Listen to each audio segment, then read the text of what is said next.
jurors and the defendant remain standing. All others may be seated.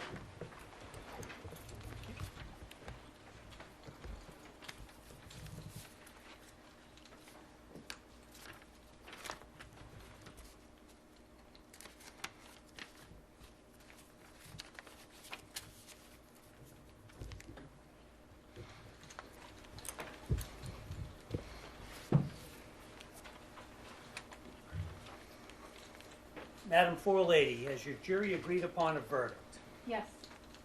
On count 1, strangulation or suffocation, what is your verdict? Guilty or not guilty? Not guilty. On count 2, the charge of assault and battery, what is your verdict? Guilty or not guilty? Not guilty. Madam Forelady, members of the jury, hearken to your verdict as the court has recorded it. Upon your oath, you say that the defendant is not guilty of the count of strangulation or suffocation and not guilty of the count of assault and battery. So say you, Madam Forelady? Yes. So say all members of the jury. Yes.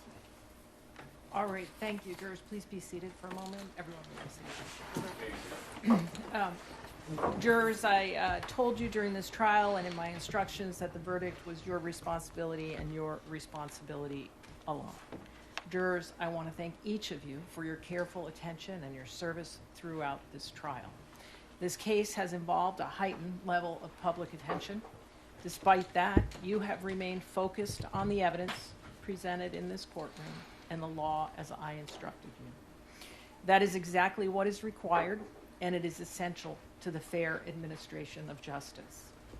I recognize that serving as a juror in any case can be demanding, and in a case such as this, it may have required additional patience and sacrifice. The court is grateful for the seriousness and integrity with which you have carried out your responsibilities. Now that your service is complete, you are free to discuss the case with others if you choose, but you are not required to do so. You should not feel any obligation to speak with anyone, including members of the media. If you are approached, you may simply decline. Whether or not to speak is entirely your decision. All I can say is that on behalf of the court and the parties, thank you again for your public service, and you are now excused with the thanks of the court.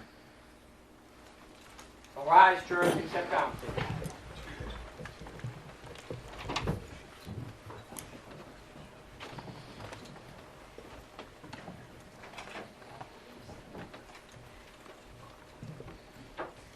Stefon Diggs, sir, you've been found not guilty on the following charges: strangulation or suffocation and assault and battery.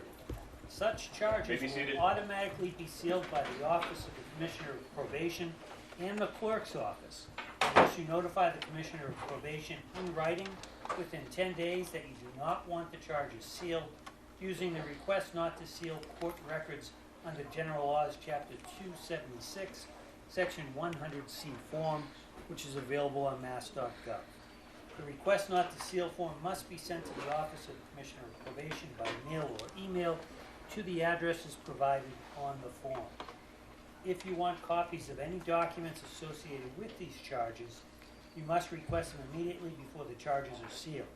Once the charges are sealed, you will not have access to related documents unless you file a motion with the court asking to unseal. Sir, you've been found not guilty. You're free to go, sir. Thank you, Your Honor. Court, all rise. Just all media, you can step outside now, media, please.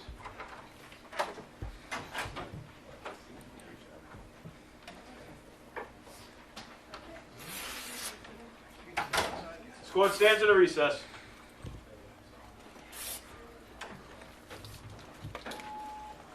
You folks can set up outside now, okay? You can Thank set you, up appreciate outside it. for me. Thank you.